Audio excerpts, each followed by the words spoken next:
Good afternoon. Let's talk to share.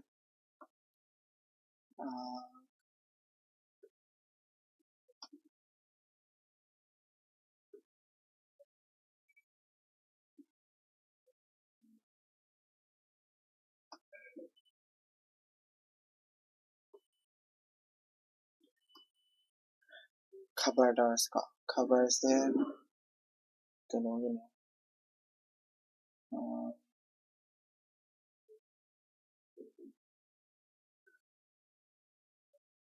date 5 की date 5 की अहानबदा कोई मणिपुर की खबर असली हेडलाइन यावे को मणिपुर की president rule in को मणिपुर president मणिपुर दा थमा president rule तो लोय करे basically हौरी से CM अनोवा मा खनगरे को CM अनोवा मा खनगरे तो president rules लोय करे है तो president rule लोय बाय से कइनो president rule से ना कइनो अदुगी मतान खा खना से को अदि exam point तो हाइतारे को exam point तदी कइदोगे हारा कांदा कोई की article number president rule से president rule से कइनो ना के article number 356 से यावबा को कोई की करिकुंबा political हदी कोई की constitutional function तौबा ngamdraba नत्रगा कइनोगुंबा हदी CM खनबा ngamdraba majority fangdraba अदुगुंबदा कोई की क्या ना president rules थमक्तोनेबा को context तदी कोई की मणिपुर दा थमिसिटी तसेंबगीदी पांगो की रांग अमा लेबदुदगी अदुगी मतुंगदगी कोई की कानी फजदा पार्लियामेंट फजदा हाइदी CM resign तौगिबा को फेब्रुआरी ममांग फेब्रुआरी दा ममांग से फेब्रुआरी दा CM resign तौगिबदगी को पार्लियामेंट की फंक्शन फजदा तौबा ngamdabdagi आई पार्लियामेंट सॉरी लेजिस्लेटिव असेंबली की फंक्शन फजदा तौबा ngamdabdagi किनो तौगिबनी को president rule लाखिबनी को अदुलाइदा president rule को सदा लेरे को कोइदा हारगना constitutional machinery fail ओइबदगी हाइदि constitutional machinery fail ओइबदगी को ngarang tawgri se kaino koigi CM khangre CM se yumnam khemchan ko aduga deputy CM khangre deputy CM sina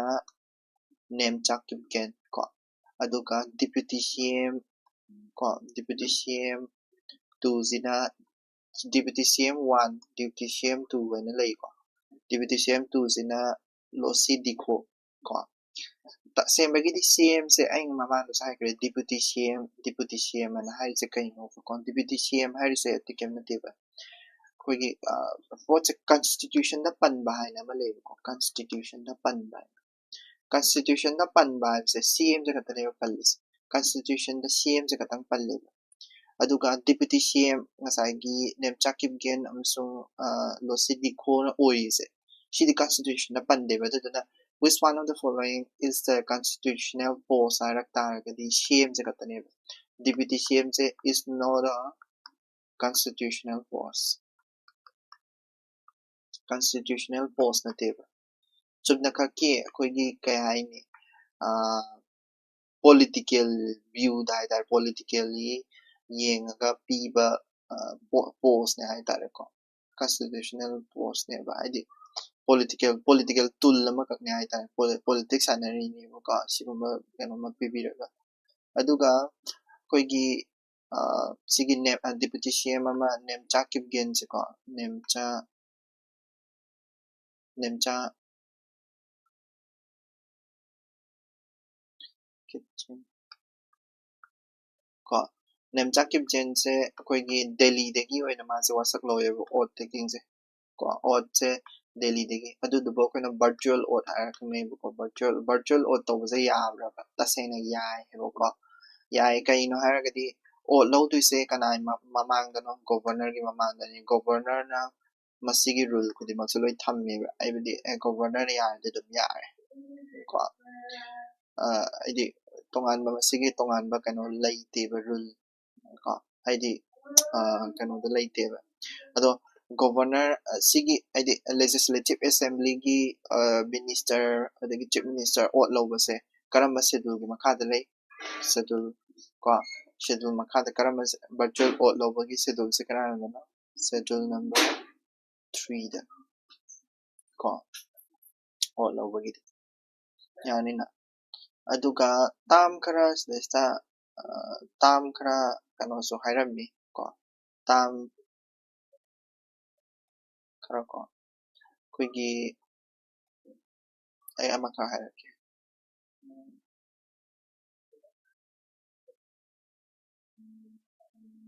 को semblance है को semblance से करे करा दिया होगा क्या ना कोई की किसी की कनो से article कोई की editorial दिया होगा देखो editorial पाबी दिखाऊंगा को semblance है कि कहीं नोहरा कांदा कोई की outward resemblance तो का माने होगा सीजना outward experience तो नहीं outward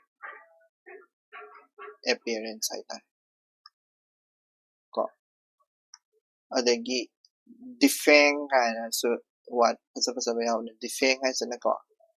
adi harmless or hen fang have the harmful over the name defang haragadi harmless or hen ko ade adugum sigi articles da hiram is na kari no haragadi koi gi kwai maru da kwai kano da koi gi president rules se president rules se masagi president rules se chahi amadagi hena thamba yade habagi rule ma lay or maximum 3 years I thought 3 years 3 years max ta tham id thamgadam have rule ko president rule che law thoki baga chahi amagi matungda koi gi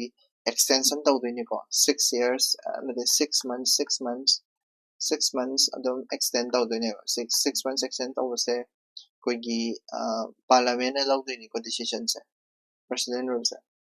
initial extension se 6 years soon tawraga 3 years probably akoi sangdokpa yaebako national kano se adi president rules ado 6 years se 3 years tagi hento ke hai taragade koi national emergency gumba laigidabane 3 years tagi hento ke hairagade national emergency gumba laida taragadi 3 years tagi hento ke ande 3 years max natragadi koi gi human rights ko adigi international gi organization ma'am अपने में ये जगह का नहीं है को कोई 3 years फावदी फादरी तो इतार कसु कोर्ट कानो द हायरम इसे कोई की सिनारियो से कई गम नेशनल इमरजेंसी को मलेट्रबा को अदु नत्रगदी नेशनल इमरजेंसी को मलेट्रगदी को इलेक्शन तवदबने इलेक्शन तवदबने अदो इलेक्शन दि तवदेबा कोई से तवब्रा तवदे को तवदे अदो गवर्नमेंट की ऑप्शन अनि खक लय गवर्नमेंट की को गवर्नमेंट के एक्शन अनि खक लय like constitutional amendment tawwa ma constitution da semtoga koigi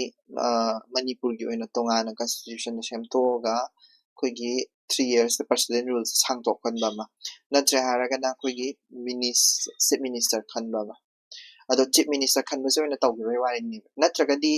koi constitutional amendment tarok to ne constitutional amendment se koigi mamang da jammu and kashmir ga tawbu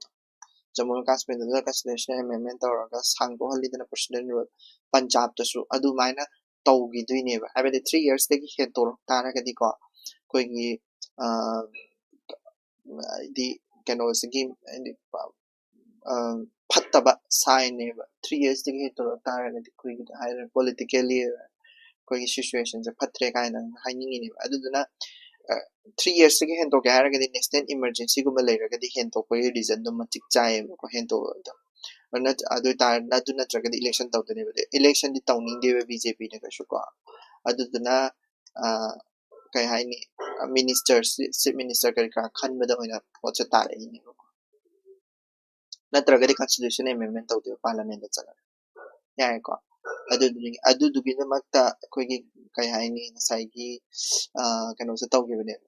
adadaida sista what phazabam su yarame detail ti hena ko detenti हैनको detenti है से कहीं नारा कांदा कोई मणिपुर दा हुजिक खटमी अनि खनारी नि community अनि खनारी ने कम्युनिटी अनि इसके मर्क्स द hostility लैरी से मसीजिंग से easing तो बाय ता easing है दी कहीं नो हंदा हंदा hostility से हंदा खना चेना से हंदा अदु दुबो कोने detenti का वे को अदु detenti का वे next budget की मतंग दा article में यार में editorial तो को budget से budget के मतंग यार से करी मरम इन मा यार से है से ताम खरा से खरा फसा ताम खरा high को like tax buoyancy का है ना tax buoyancy का है ना अदगी सिदसु कोई की माना describe तो बसे कोई की नाम की fiscal deficit को दुका debt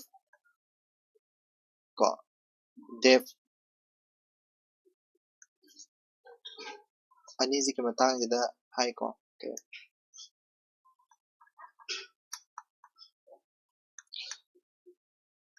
कोई की debt से कमायना कोई हंदा के budget तो on बसे debt ratio तो only को debt divided by GDP ना को fiscal deficit divided by GDP है ना Sissu fiscal deficit is only को fiscal deficit GDP मसीगी ratio से ना करी ताकने हायर कांदा कोई government तो खुमांग हाइडी कनो कोई मो government की growth से करी मरम दगी ला growth नो हाइबदो असी जना ताक तो नहीं को tax buoyancy से हाना येंग से को tax buoyancy से कनो what do you mean by tax buoyancy tax buoyancy हाई तारगदी कोई ना कोई की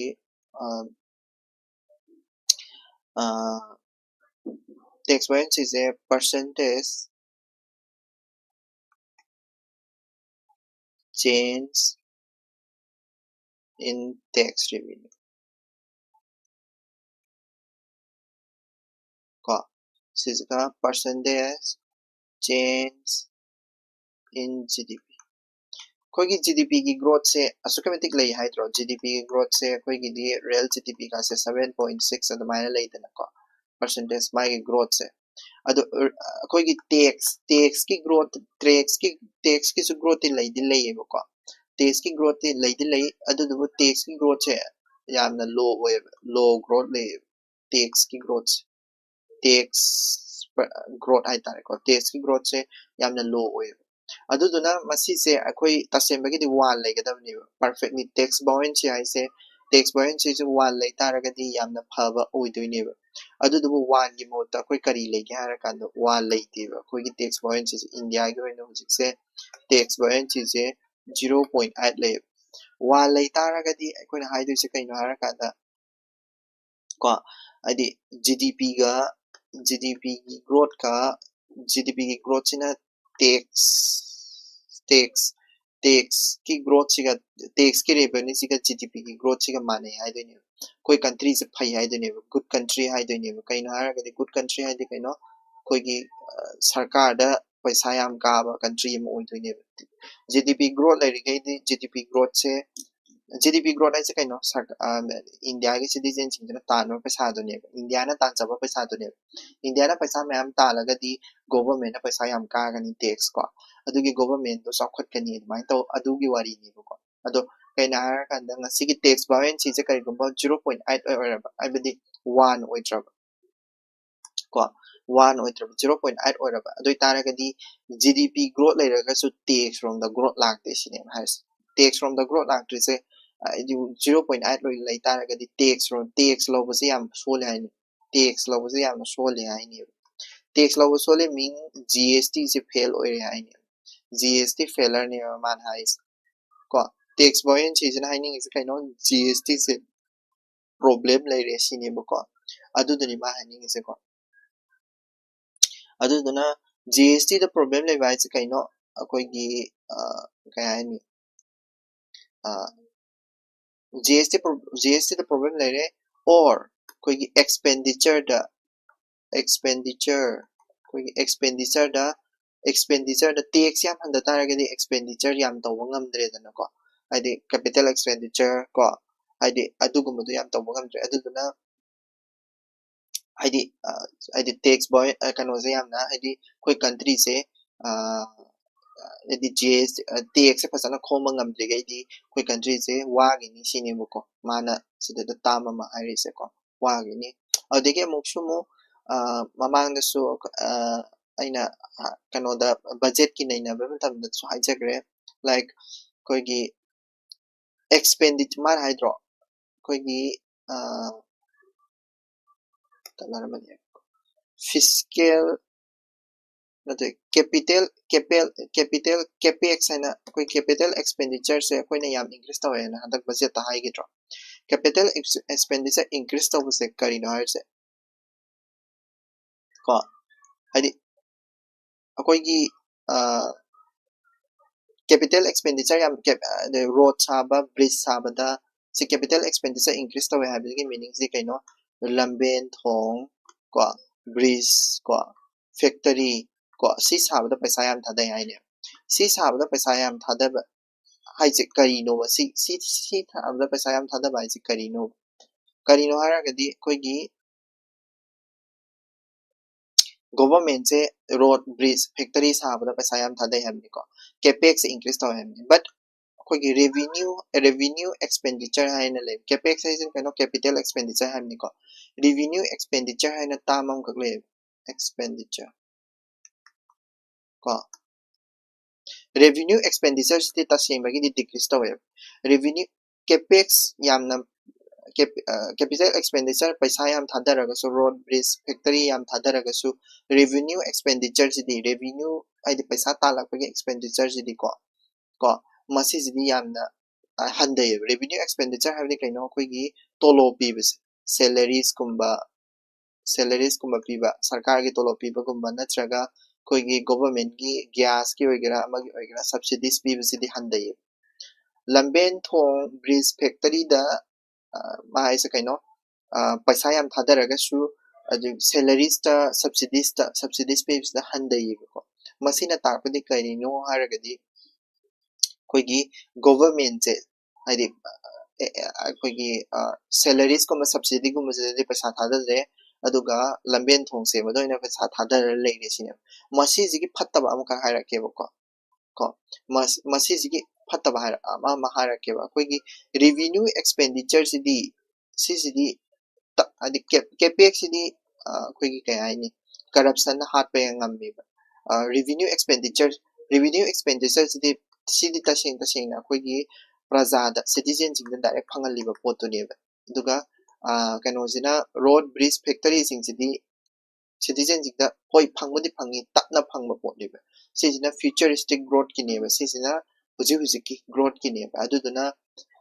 animak se phan bam chang capex so yam thada bam changi revenue expenditure so yam thada bam changi be do revenue expenditure di tasing na hana 88% leramado 77% da handari ne ko habidi revenue singse 7% muk se tari ne ko so sise yam phattaba hadi budget ki oiba yamna phattaba hadi kano to ni ko adagi budget ki dasu thusi ki tax buoyancy do point ani shure ko sida aduga nasai gi fiscal deficit ki matan du sum so lakse ko fiscal deficit ka debt debt debt deficit hai tare ko akoi gi india se tasem bage har gi debt se asukemetik lei koi india se almost akoi india ki income se india ki country as a country se 40% di debt ta pi ko koi ai india se 100 gdp da ta len khala so 40 lupa rupees 100 se gdp da ta le har ka su kadaba rupees 40 amadi ko debt ta pi ai bi loan sing bagi loan gi interest oina pi bu adu duna mara mara kanda koi gi kadoga har kanda masi jina mara mara kanda ai koi gi paisa je public sector da kadang thada bal private sector da paisa thada ningai paisa je lai ta bai tare ko adu duna mara mara kanda koi gi growth se kai haini yamna adi nakan one sided oiba growth amakak lai ko adu duna ni ma haise adu duna debt akoi hana di fiscal deficit se handana ba honaramani like koi 43.3% da handanabagi 43 da handanabagi target thami hujik pudi 44 da leibani ko ado 43 da handanabagi target thami hujik si fiscal deficit ke handanabagi pot se koi budget ta yawgidre handanabagi hona duini but at least debt to in handana debt 40% je hujik 30% na da handanabagi tamak kan nam honara id focus se debt to in pidi ado da ma haning is sigi articles in haning is fiscal deficit should debt ko debt so animak se handadare diaro problems anima handadare yare kanya di mabani mak se related oine mabani mak se amaga mari leine habidi kaino fiscal deficit habidi kaino akoi gi chading sarkar gi chading jini ko ai export import the tax khongkali besika akoina lamen thongda pesa thadari besika export import ki nati sorry aduduna kano gi CAD duni sigi fiscal deficit ai sana ngasai gi tax akoina khongkali ba tax siga akoina sarkar jina paisa thadari ba lamen thong sen na paisa thadari besika ani sigi khetna duni ko ani sigi khetna be deficit yam chatli ba koi se ko aduga debt ki su yam chatli ba ado fiscal adi loan lawdraga di akoi gi tax pin khudamai na se akoi tax na lupa 90 kari ba rupees 90 kari ba aduga lamben thong sabada degi kari kara sarkar jina sizina badana 100 sizina re adu taraga di akoi gi fiscal deficit se kya no rupees 10 ni rupees 10 akoi deficit chatli ne rupees 10 je kona loan law doi ne loan lawra kanda akoi gi loan gi interest na lupa ani ni ne khala se loan interest ko sigi interest ina akoina sigi debt se oidini sigi interest ina akoina debt sen habedi akoida fiscal deficit leibagi debt la ini habedi koigi mingonde ge pesa pusalaramni na singda ya da bagi ko adudune ko ba haini se aduduna sarkar na focus tawbase aidi balance e proud sama da tawsini aidi tax buoyancy da focus taw tax buoyancy wangkhatna ba ko habedi GST je phajana function dawna ba hono capex duga revenue expenditure anima hingana ba hono adagi fiscal deficit ta na ba hono si debt su ta na ba hono si anima ta na ba hono mina si sini mo ko hire je ba okay aduga ngasagi tax buoyancy dugi target che kaino size 0.8 leidana ko adu 1 ohen badani ko next article amaga lay article siga article na USA gi trade deal ko USA ga akoi ga economic diplomacy sta kamaina tawrige habdugi matang dani ko ngarang han paw do yaw gre 50% le rambado kari da 18% do onda gre ko koi gi tarif to adu onda da ngarang trade deal mem tawna gre adugi matang da koi gi opposition na huji kana takhatlimni ko kari ahenba kari kara trade deal da atopa ahenba kari yawgi ge khotki ge habdugi matang da adudaida tasengna maki masi handarakosina kari da kana hangani haragadi koigi gems kumba jewelry kumba koigi kaino da USA da yam yoli je sigi kangu jini ko leather kumba ko marine product kumba sigumba sini yam kana rani ko di handarakosina maram kanda ko aduduga kadoge harakanda koigi international relationship tasu aidi akoi India se sigi no pazana hai se ko akoi India se hanadi akoi gi kano se non alignment oramani non alignment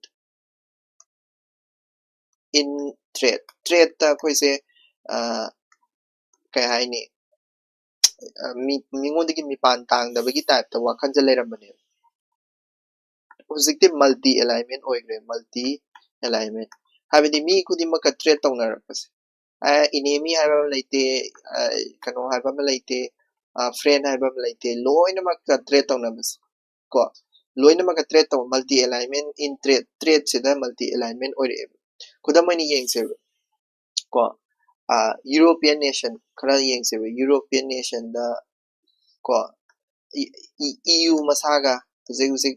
trade tawnabagi kano ga laigidna ka UK ga laigi EFTA kind of like EFTA is a European Free Trade Association I ni ko Europe like Pacific ta koigi Pacific Ocean da Australia ko New Zealand adagi Asia da Asia West Asia da koi Oman UAE ko adagi husiki North America da USA lere tana moi singsiga trade agreement yam ine like EU ga inaba trade agreement do id EU ga antakta inagi base ka sign tawnagrabani ko sigi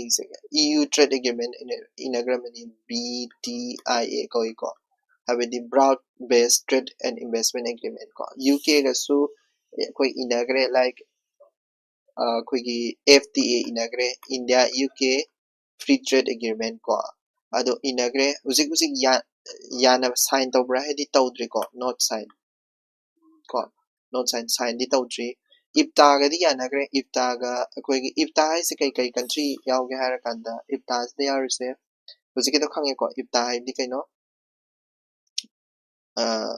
European free trade agreement gini ko adi koigi European countries kharagi free trade association agreement association gini ko sida yawba country khara de haragadi koina Liechtenstein abako Norway Switzerland Iceland moi sini ko IPTA da yarise IPTA ga so koigi free trade agreement inagre 2024 da inagre ko 2024 da ko tepa ko kano ga IPTA ga inabasi tepa ko trade and economic partnership agreement ko adum khangjanbai Australia ga akhoi ga sign tawna aidi tawnadri tawbu kano tawbudi sorry tawnare 2022 da tawnare my maming na ECTA ko Australia Economic Cooperation and Trade Agreement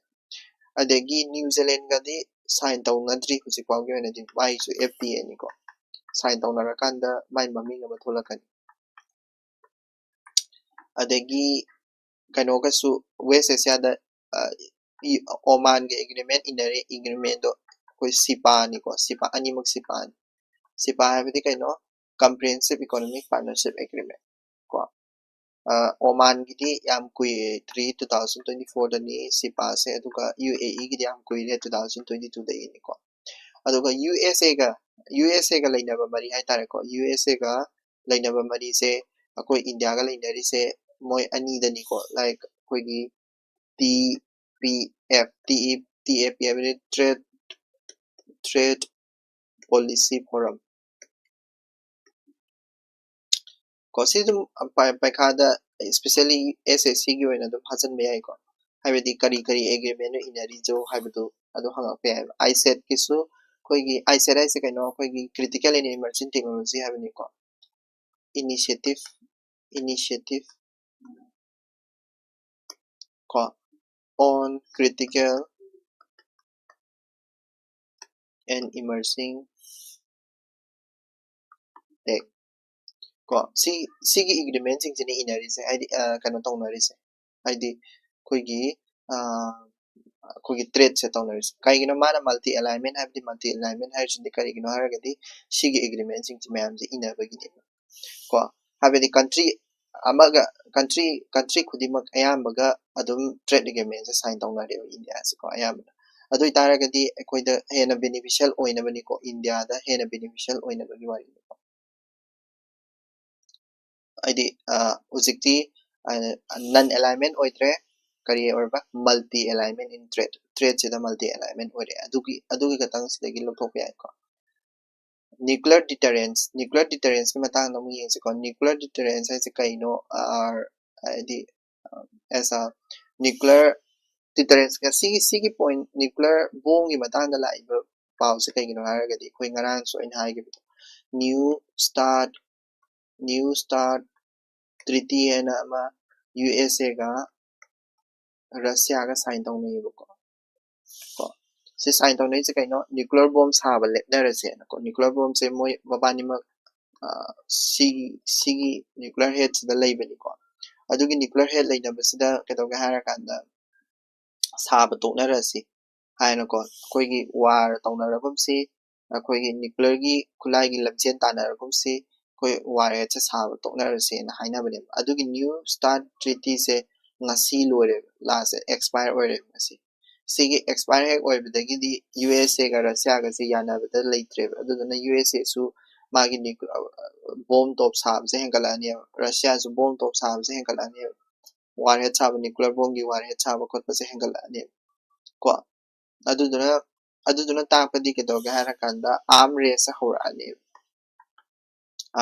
hawrani ko especially akoi China su yore ko China su yore USA ka tanatre China su mogi warhead se 600 mughena leigrabani ko aduduna ma haini se kaino nuclear deterrence abidi kaino nuclear deterrence abidi akoi husik hanadi swain tawna country emana ko right Russia na kador hai kalase Ukraine da war tawre kalase uskise Ukraine da war tawre kalase adulaida Russia da kanamta na war to pangamoy na khanarami kaigino adi Russia si kaino nuclear power country ni nuclear power country ni aduduna Russia da kanamta na land to no ngamoy kala Ukraine na land to sale Russia na kadawe nuclear bomb season adi no kaigino haragadi war di tawne hana thajanarami si kaino nuclear pairagadi karigumba imagine like Ukraine se nuclear khulai paire khalaseba nuclear bomb leire khalaseba nuclear bomb leire ga su Russia na war tawdana tawdana dum tokadra to oy aidi emphasis se kaino haragadi nuclear deterrence habse leitre nuclear bomb sina akoi war to on gani nuclear bomb leire gadi akoi war to on gani habagi ideology do leitre shineba ma hanis ko nuclear bomb sina akoi war to on gani habadu leitre mai ki adumakna su adugi concept na su news start 3 hai bangasai gi nuclear bomb sadana bagi koigi yana che ama sing matani ko sing patangai haurabani ko adu yana che do fail ori se adugi ne ko asem bagi di fail oidragadi ma che news start 3 se fail oidragadi tasem bagi di extend tawraga dum leirambasu yai ko but tawdabu ngasi loigre ko February 5 2026 ta lore aduduna arm race hawrani hojik lamjen tanaba hawrani ko nuclear bomb khulai thamjanaba sajanaba adu hawrani ko next UGC regulation ni sigi matang sida koi khangamani UGC na rule lama khak mana phongdoi supreme court na budi yai thekre ko madugi rule da mana harai se koi gi kadawga harakanda 2026 ki 2026 ki rule da kaino harise koigi specify person tawdaba haitare koigi kaya caste based discrimination sida koigi panba matamda kadawa caste based discrimination sida panba matam sida SC ST atraga OBC khatang panba haitare ko ka general gidi yaubra haragadi yaudaba general gidi yaudaba ko kaino adi general category gi anga ama caste based discrimination to bi taragadi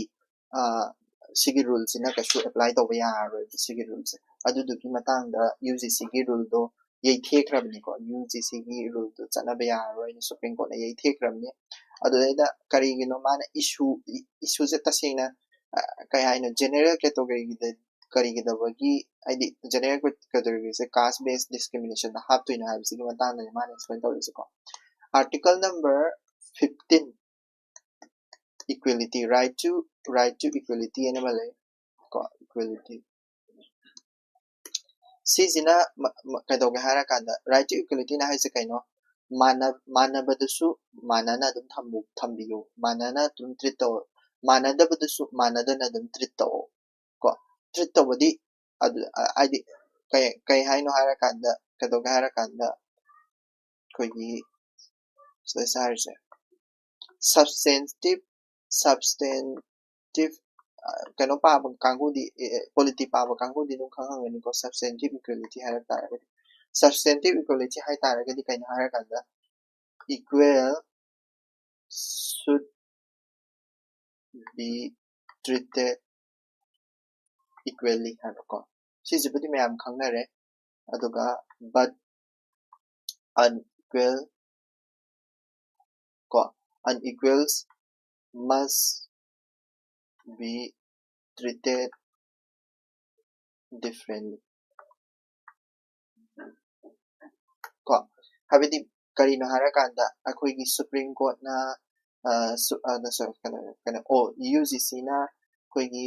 equality ohenge hai taragadi moigi OBC da SC da ST da OBC da treat tawrido dumaina general category da su treat tawgadabani sine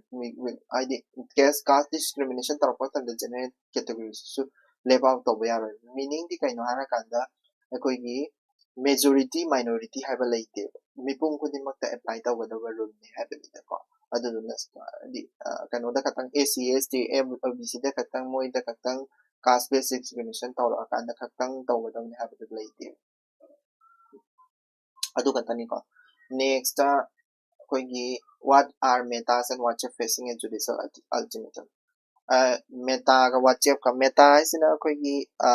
जैसे company ni hana no Facebook pairamba company do ko se ko Facebook sumana pai ni WhatsApp ko WhatsApp je jing meta na pai gre da ko meta na ni mo pai gre da ko ngali ngai matam de gi horoga sigi problems thola abani like 2021 ni matam da problems ha pe ha ro ko 2021 gi matam da WhatsApp na ai se no WhatsApp ka Facebook se ka pun gre ko WhatsApp se ga Facebook se ka pun gre adu duga ka do ha kanda Facebook se ka pun gre ma hai se no WhatsApp ta yawa information ko di mak se Facebook ta share ta wadam ni sine share data ta wadam ni sine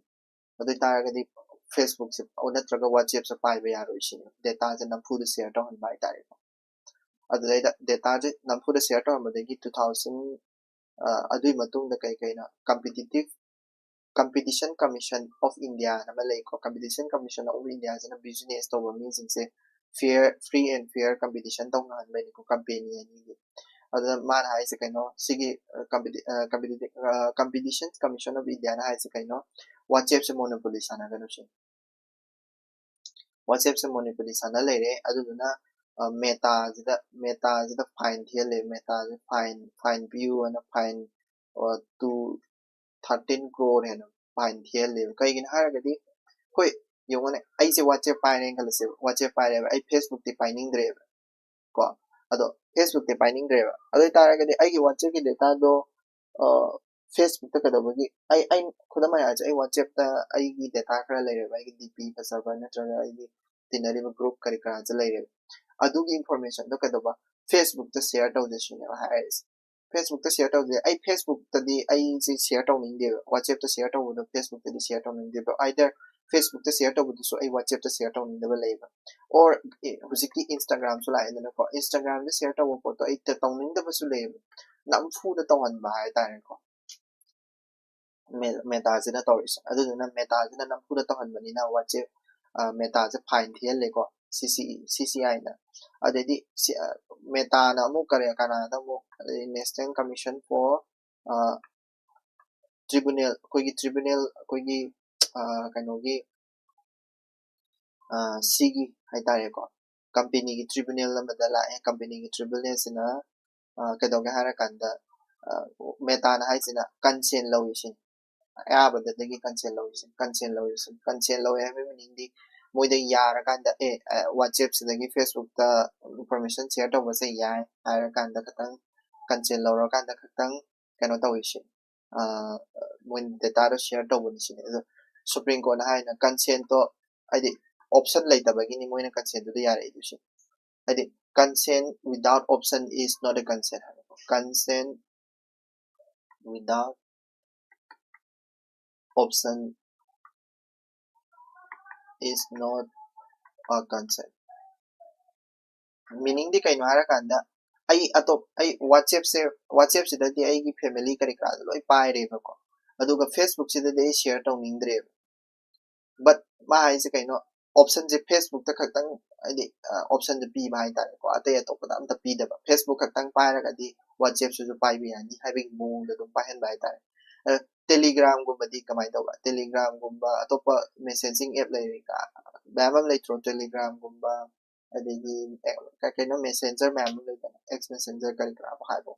moi jing do pai taragadi moi jing do competition haidi WhatsApp sidi akoi ma'am am paine Telegram di mi pa na paine de na ko adugumba paine da competition do ma haise kaino hai kana WhatsApp sida tonge ba paisa se ado FB da su tonge khanbai wari ni moi company aidi yamna narrow minded oi ba ai tare ko adugi company di wakal adu yamna kaina kano tawba nate akoina khangdu se kaino CCI se kaino competition commission ko adagi of India aduga NCLET ai se kaino this is a tribunal ko tribunal ni koini kano da sigumba aidi sigumba business ki kari kara ni problem la pa matamda sandai na pura ba ida makta ko aduga sig NCLET sina kari exercise age haragadi koigi handak ta pass tawgiba DPDP 2023 sina ko habedi Digital Personal Data Protection Act 2023 sisina SIR tawbagi SIR tawbase yamna phatre ko SIR tawbase yamna phatre na Mamata Banerjee na Supreme Court ta haibagi wari ni ko aduna mana saista koigi SIR tawbasina mana problem policy sigi kano se khatang khang ro yare Bengal da 1.4 crore hai tar ko 1.4 crore muki koigi kaya ni claim la koi voter oi bede ki lathok pire na ko claim la sisi claim la je kari gina minor mistake ki katang ne maming da kitang chena ba ko aigi ming da electoral Aadhaar da level natraga any party certificate da level ming siga aigi electoral roll da level ming siga spelling bok manadaba ya de ko spelling manadraga di nang voter oi bede ki kakhidoini adugi wari ni ko adumaina change macha haide yamna chumhangadabani habigi mo da mat lakpado adu Banerjee na sawbani ko Mamata Banerjee na adugi sawbai matani but yengo haidi SIR tawbagi haidi defect ama khaktang hayo na paikha da hairam taragadi 1.4 crore ko haidi kano se voter list tagi lawthokre da Bengal da karigi minor mistake maming da change over adugi maming da manade spelling chenai onai deroba manade kona de haibagi matang dagi katangi haidi kano dagi lawthokpa hai tare ko next sisina kaino akoigi ka haina kaino oiba nate ma sigi akoigi kai haini leader of opposition hai tare ko Rahul Gandhi na protest tawbagi matang ko sidagi akoi khangma yabase kaino harakanda akoigi tama makha khangi studies thena ngabni ko adu katang khangre expansion ko yamna paru expunging remark hai ko expunging remark haba tamam khangle expunging remark ai kaino haragadi koigi unparliamentary ko aidi slender word ngangbudo parliament ta koigi MP na koigi parliament ga chana daba wari ngangbudo wa ngangbudo du koina expunging remark ai khangle ko adagi tama ma ga su lai like koigi the well hai na ko koigi assembly me pan chairman ti da phamani chairman phamakanda stage makhada mi ma'am pareng phamani aduga nakan sai da ahangba lam la khara leita sise protest tawnaba area oidoini ko masise ko koina troop into the well hai kaigumba koigi MP jingsina sila laga mi protest or adu taragani masise well go masise troop it into the well habidi kaino koigi well protest tawbam area du well go du tamani se council nga atay atopa kasu kano leite se census ki matangda amakhang lei census ki ningsing ebra yengse census se phase ani thongna kari tawne ba census se phase ani thongna tawne hai kari amana h phase 1 dana kaino HLO sina phase 1 ni ko phase 2 dana kaino PE HLO habidi kaino house listing operation house leasing operation sida kari tawni household condition ko yumdugi yumdu kamaina kari tawi ko adagi household asset ko kari TV leibra adagi fridge leibra ko adagi basic amenities leibra like ising phangbra house do ko drinking water phangbra electricity phangbra aduduni ko sisina population enumeration demographic masini ko real census di like akoi census ki mi masing thiba mikok thiba socio-economy habidi mado OBC da chanbra chandabra ko economically backward la cultural my culture kay no adagi class yaure handakti class yaure adu digital census yaure so kan digital da tawdoni ko adu HLO sidi akoi January 22 dagi aidi notification thadokrabini question hangnaba question ga to notification thadokrabini ko January 22 daga aduduga haugrani ko sise September adai haurani ko akoi whole India da nete September adai kano da Ladakh kumba Jammu and Kashmir da ko haurani ko kas masing thiba gontu kumba haurani aduga akoi ka census ai do adugi matan su khara pasalo ko nang sige is the kano taksalake ngakpa ta kano ma su leirami kano ma sige matang dai kano dak harake denotified tribe ai se kaino handung ko denotified tribe ai se kaino denotified tribe ai di aikoina thaina ko British ki matamda koigi 1871 ada ko 1871 ada criminal criminal tribes ma leirami ko criminal tribe act na kano hara kanda koigi tribe kharaje di moise crime tawgan pa tribe popaga masigi criminal ne na do charge tawsan bai dar ko popaga tribe khara di maze crime yam tawgan ba tribe ne na dum taw bai dar adu do 1952 da rebel tawgre India na independence panga matam da madu do yam na human rights support oi bai ko aduga kadawga hara kanda sigi rebuild tawgiba tribe singdo aduduba koina denotified tribe hara khane habidi moido hana sigi act sina maram orakanda crime tawba mini na khanarambado sida denotified haidi moigi masigi act sa lokthokibadagi madudai da lairamba tribal singdo denotified tribe hara khanarebo ko denotified tribe sigi moigi numit thorom pangthoi ko like bimukti divas kaina ka pangthoi ko moibu kano tawlaba liberate tawkibani ko August 31 da denotified tribe se atopa tribe makhal khara su leiri like khetnabada yengo ko denotified tribe ai sina hana British matamda crime tawba criminal ne na kano tawramba nomadic tribe aina su lei nomadic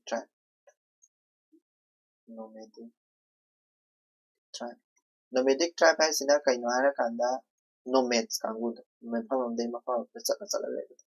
semi nomadic kaina su lei ko semi nomadic ai sina kaino hara kanda akoigi sahi mani manungda tha khara kaktang yumda lei bai tare atai matamda ko chalaga lei to adu semi nomadic tribe ko loi lei ko India na sise ko ado moi sigi kai haini akoigi sigi denotified tribe sigi magi exam da UPSC da kari commission maming am khairam mu haragadi ko commission lei ko moise kai haini identify tawna bi dama identifying commission se ko kai ko ga kan idat commission ningjing ko denotified tribe sigi moise ku kaino tawna bi dama ta akoigi masing thidoknaba natraga moise identify tawna se idat commission ko scheme chu lei ko sit scheme maina ma lei sit scheme maina sit scheme habidi kaino scheme for economic empowerment of DNTs denotified tribes ko economic empowerment tawna bai ko moi sida kaidawna hara kanda koigi health insurance bibiba ko health insurance bibiba livelihood support bibiba aduguma tawdoni antak ꯍꯟꯗꯛꯇꯁꯨ ꯑꯩꯈꯣꯏꯒꯤ 69 ꯀꯣ 69 ꯅꯠꯇꯦ 200 crore ꯍꯦꯟꯅ ꯊꯥꯗꯩꯀꯣ ꯃꯣꯏꯁꯤꯗꯀꯣ ꯀꯣ ꯑꯗꯨꯗ ꯁꯤꯗꯩꯁꯤꯗ protest ꯂꯥꯛꯏꯁꯦ ꯀꯩꯒꯤꯅꯣ ꯗꯤꯅꯦꯇꯤꯐꯥꯏꯠ ꯇ꯭ꯔꯥꯏꯕꯁꯤꯡꯁꯤꯅ ꯀꯔꯤ ꯃꯔꯝꯒꯤꯅ protest ꯂꯥꯛꯏꯁꯦ ꯀꯩꯒꯤꯅꯣ ꯍꯥꯏꯔꯒꯗꯤ ꯃꯣꯏꯁꯦ STꯒꯤ ꯃꯈꯥꯗ ꯊꯝꯕꯤꯒꯅꯨ ꯁꯤꯅꯦ ꯃꯥꯁꯦ STꯒꯤ ꯃꯈꯥꯗ ꯊꯝꯕꯤꯒꯅꯨ ꯃꯣꯏꯁꯦ ꯑꯗꯨꯝ DNT ꯍꯥꯏꯅ ꯇꯣꯉꯥꯟꯅ constitutional recognition ꯄꯤꯕꯤꯌꯨ ꯁꯤꯅꯤ STꯒꯤ ꯃꯈꯥꯗ ꯄꯨꯂꯞ ꯄꯨꯟꯅ STꯒ ꯄꯨꯂꯞ ꯄꯨꯟꯅ ꯅꯠꯇ꯭ꯔꯒ SCꯒ ꯄꯨꯂꯞ ꯄꯨꯟꯅ ST ꯅꯠꯇ꯭ꯔꯒ SCꯒ ꯄꯨꯂꯞ ꯄꯨꯟꯅ ꯊꯝꯃꯤꯟꯅꯕꯗꯒꯤ ꯃꯣꯏ ꯍꯥꯏꯗꯤ ꯃꯣꯏꯗꯤ ꯍꯦꯟꯅ ꯁꯣꯊꯔꯤꯅꯤꯗꯅꯀꯣ ꯑꯗꯨꯗꯨꯅ ꯃꯣꯏꯒ ꯄꯨꯂꯞ ꯄꯨꯟꯅ ꯊꯝꯕꯤꯒꯅꯨ ꯁꯤꯅꯤꯀꯣ ꯃꯥ ꯍꯥꯏꯔꯛꯏꯁꯦ ꯖꯁ ꯀꯣ ꯄ꯭ꯔꯣꯇꯦꯁꯀꯤ ꯋꯥꯔꯤꯅꯤ ꯅꯦꯛꯁꯇ ꯂꯥꯁ ꯅ꯭ꯌꯨꯁ ꯉꯁꯤꯒꯤ ꯑꯣꯏꯅ ꯀ꯭ꯌꯨꯕꯥꯗꯀꯣ ꯍꯥꯏꯗꯤ ꯀ꯭ꯌꯨꯕꯥꯁꯦ ꯍꯧꯖꯤꯛ ꯌꯥꯝꯅ ꯑꯋꯥꯕ ꯐꯤꯕꯝ ꯑꯃꯗ ꯂꯩꯔꯦꯕꯀꯣ ꯀ꯭ꯌꯨꯕꯥꯁꯦ ꯍꯥꯏꯗꯤ ꯏꯀꯣꯅꯣꯃꯤꯀꯦꯜꯂꯤ ꯄꯨꯔꯥ ꯕꯦꯡꯀ꯭ꯔꯞ ꯑꯣꯏꯔꯛꯇꯣꯔꯦꯕꯀꯣ ꯍꯥꯏꯗꯤ ꯀ꯭ꯌꯨꯕꯥꯁꯦ ꯀꯩꯅꯣ ꯚꯦꯅꯦꯖꯨꯋꯦꯂꯥꯗ ꯍꯧꯖꯤꯛ ꯔꯁꯤꯌꯥ ꯀꯩꯅꯣꯅ USAꯅ ꯀꯩꯗꯧꯒꯦ ꯍꯥꯏꯔ ꯀꯥꯟꯗ ꯚꯦꯅꯦꯖꯨꯋꯦꯂꯥꯒꯤ ꯄ꯭ꯔꯁꯤꯗꯦꯟꯒ ꯐꯥꯖꯤꯟꯗꯅ ꯈꯣꯠꯇꯅ ꯃꯤꯂꯤꯇꯔꯤ ꯑꯣꯄꯔꯦꯁꯟ ꯀꯟꯅ ꯇꯧꯔꯤꯗꯅꯀꯣ ꯚꯦꯅꯦꯖꯨꯋꯦꯂꯥꯗ ꯃꯁꯤꯁꯤꯅ ꯀ꯭ꯌꯨꯕꯥꯗ ꯌꯥꯝꯅ ꯁꯣꯛꯍꯜꯂꯦꯕꯀꯣ ꯏꯀꯣꯅꯣꯃꯤꯛ ꯀꯣꯑꯔꯁꯟ ꯊꯣꯛꯍꯜꯂꯦꯕꯀꯣ ꯀꯩꯗꯧꯒꯦ ꯍꯥꯏꯔ ꯀꯥꯟꯗ ꯀ꯭ꯌꯨꯕꯥꯁꯦ ꯇꯁꯦꯡꯕꯒꯤꯗꯤ ꯀ꯭ꯌꯨꯕꯥꯁꯦ ꯑꯩꯈꯣꯏꯒꯤ 83%ꯗꯤ ꯀꯣ ꯑꯣꯏꯜꯗ ꯇꯥꯡꯉꯤ ꯑꯣꯏꯜ ꯌꯥꯎꯗ꯭ꯔꯒꯗꯤ ꯃꯣꯏ ꯀꯟꯇ꯭ꯔꯤꯁꯤ ꯍꯤꯡꯕ ꯉꯝꯗꯦꯕ ꯀꯣ ꯑꯗꯨꯒ 80% of the ꯐꯨꯗꯁꯦ ꯃꯄꯥꯟꯗꯒꯤ ꯂꯧꯁꯤꯜꯂꯛꯄꯅꯦ ꯂꯥꯏꯛ ꯚꯦꯅꯦꯖꯨꯋꯦꯂꯥ ꯍꯧꯔꯝꯗꯒꯤꯀꯣ ꯑꯗꯨꯗꯨꯅ ꯀꯩꯗꯧꯒꯦ ꯍꯥꯏꯔ ꯀꯥꯟꯗ ꯍꯥꯏꯗꯤ ꯉꯁꯥꯏ ꯚꯦꯅꯦꯖꯨꯋꯦꯂꯥꯅ ꯄꯤꯔꯝꯕ ꯄꯣꯠꯁꯤꯡꯗꯣ ꯀ꯭ꯌꯨꯕꯥꯗ ꯄꯤꯔꯝꯕ ꯄꯣꯠꯁꯤꯡꯗꯣ ꯑꯝꯇ ꯂꯥꯛꯈꯤꯗ꯭ꯔꯦ ꯑꯝꯇ ꯂꯣꯏ ꯊꯤꯡꯈ꯭ꯔꯦꯕ ꯀꯣ ꯑꯗꯨꯗꯨꯅ ꯃꯔꯝ ꯑꯣꯏꯔꯀꯥꯟꯗ ꯁꯦꯡꯁꯟ ꯊꯝꯖꯈꯤꯕꯗꯒꯤ ꯃꯔꯝ ꯑꯣꯏꯔꯀꯥꯟꯗ ꯉꯁꯥꯏꯒꯤ ꯀꯩꯗꯧꯒꯦ ꯍꯥꯏꯔ ꯀꯥꯟꯗ ꯀ꯭ꯌꯨꯕꯥꯁꯦ ꯐꯖꯅ ꯃꯊꯧ ꯐꯖꯅ ꯇꯧꯕ ꯉꯝꯗ꯭ꯔꯦ ꯑꯗꯨꯗꯨꯒꯤ ꯋꯥꯔꯤꯅꯤꯀꯣ ꯃꯁꯤꯁꯦ ꯑꯗꯣ ꯑꯩꯈꯣꯏꯅ ꯁꯤꯗꯩ ꯈꯪꯕ ꯌꯥꯕꯁꯦ ꯀꯩꯅꯣ ꯚꯦꯅꯦꯖꯨꯋꯦꯂꯥ ꯍꯥꯏꯁꯦ ꯀꯗꯥꯏꯗ ꯂꯩ ꯀꯣ ꯅꯣꯔꯠ ꯑꯃꯦꯔꯤꯀꯥꯗ ꯂꯩꯅꯤꯀꯣ ꯀ꯭ꯌꯨꯕꯥ ꯍꯥꯏꯁꯤꯅ ꯀꯗꯥꯏꯗ ꯂꯩꯕꯅꯣ ꯑꯗꯨꯒꯗꯣ ꯌꯦꯡꯉꯨ ꯀ꯭ꯌꯨꯕꯥꯁꯤꯕꯨꯗꯤ ꯁꯨꯃꯥꯏꯅ ꯍꯥꯛꯊꯤ ꯈꯟꯕꯒꯤ ꯇꯥꯏꯞꯇ ꯃꯌꯥ ꯀꯥꯊꯣꯛꯑꯒ ꯂꯩꯕꯗꯣ ꯑꯗꯨꯗ ꯁꯤꯗꯩꯗ ꯚꯦꯅꯦꯖꯨꯋꯦꯂꯥ ꯁꯤꯗ ꯂꯩꯔꯅꯤꯗꯅ ꯀ꯭ꯌꯨꯕꯥꯗꯅ ꯁꯤꯗꯩꯁꯤꯗ ꯀꯣ ꯀ꯭ꯌꯨꯕꯥꯅ ꯁꯤ ꯂꯩꯗꯣꯏꯅꯤ ꯑꯃꯦꯔꯤꯀꯥ USA ꯁꯤ ꯂꯩꯔꯅꯤ ꯑꯗꯨꯒ ꯃꯦꯛꯁꯤꯀꯣ ꯑꯗꯒꯤ ꯀꯔꯤ ꯀꯔꯥ ꯃꯌꯥꯝ ꯑꯃ ꯂꯩꯔꯅꯤ ꯑꯗꯒꯤ ꯀꯂꯝꯕꯤꯌꯥ ꯑꯗꯒꯤ ꯚꯦꯅꯦꯖꯨꯋꯦꯂꯥ ꯁꯨꯃꯥꯏꯅ ꯂꯩꯔꯅꯤ ꯀ꯭ꯌꯨꯕꯥꯗ ꯁꯤ ꯂꯩꯗꯣꯏꯅꯤ ꯀꯣ ꯌꯥꯔꯅꯤꯅ ꯉꯁꯤꯒꯤꯗꯤ ꯁꯤꯗ ꯂꯣꯏꯁꯤꯜꯂꯁꯤ Thank you so much. Have a great day.